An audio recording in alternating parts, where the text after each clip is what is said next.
అండి welcome back to my channel kit Sunil. ఈరోజు మీ అందరి ముందుకి మరొక వీడియోతో వచ్చేసాను. ఈరోజు నేను సింపుల్గా ఇంట్లో కొబ్బరితో పెరుగు చట్నీ ఎలా చేసుకోవాలో చూపించబోతున్నాను. ఇప్పుడు ముందు నేను ఒక అరకప్పు కొబ్బరి తీసుకున్నాను. ఇప్పుడు నేను అది మిక్సీ జార్లో వేసుకుంటున్నాను. ఇప్పుడు దీన్ని మనం మిక్సీ వేసుకోవాలి. కొబ్బరిని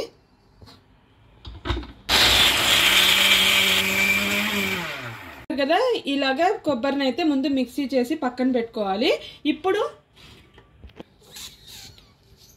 ఇప్పుడు స్టవ్ మీద ప్యాన్ పెట్టుకున్నాను. దాంట్లో మనం కొంచెం ఆయిల్ వేసుకోవాలి.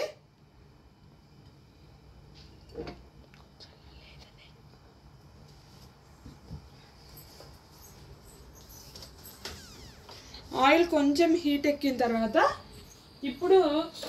తర్వాత మనం దీంట్లోకి ముందు మినప్పప్పు వేసుకుంటున్నాం. అలాగే కొంచెం జీలకర్ర,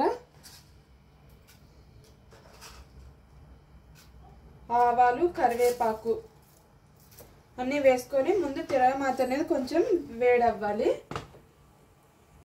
ఇప్పుడు కొంచెం ఇందులో ఇంగువ కూడా యాడ్ చేసుకోవాలి. అలాగే పచ్చిమిరపకాయలు,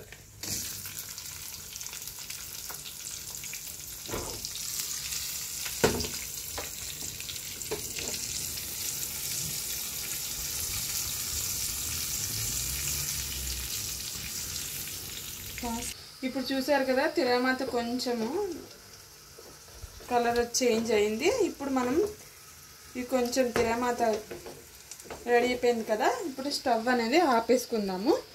ఇప్పుడు నెక్స్ట్ ప్రాసెస్ ఏం చేయాలో చూపిస్తాను. ఇప్పుడు మనం ముందు మిక్సీ చేసి పెట్టుకున్న కొబ్బరి తురుము ఉంది కదా. ఇప్పుడు ఆ కొబ్బరి తురుమునంతా మనం ఒక బౌల్లోకి అయితే తీసేసుకోవాలి.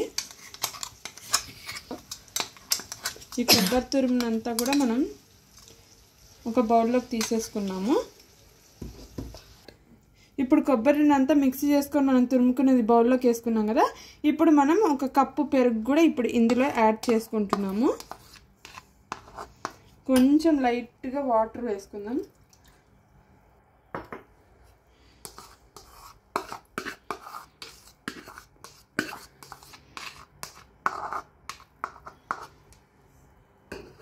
ఇప్పుడు మనం ఇదంతా బాగా కలిసేలాగా మిక్స్ చేసుకోవాలి. పెరుగంతా కూడా కొబ్బరిలో చక్కగా కలిసిపోవాలి. ఎలాంటి ఉండలు అవి ఏమీ లేకుండా. ఇది కొంచెం చిక్కగానే చేసుకోవచ్చు. కొబ్బరి ఫ్లేవర్ ఎక్కువ కావాలి అనుకుంటే మీరు పెరుగు తక్కువ వేసుకోవచ్చు. మీకు పెరుగు ఎక్కువ కావాలి అనుకుంటే అప్పుడు ఇంకొంచెం పెరుగు కూడా మీరు యాడ్ చేసుకోవచ్చు. మీ టేస్ట్ని బట్టి మీరు యాడ్ చేసుకోండి. ఇప్పుడు నేను దీనికి సరిపడా సాల్ట్ అనేది యాడ్ చేసుకుంటున్నాను.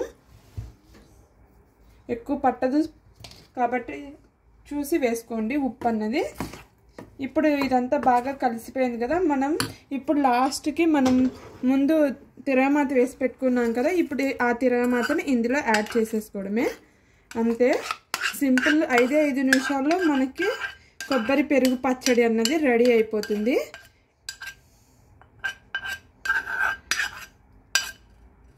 అంతా చక్కగా మనం బాగా కలిపేసుకోవాలి.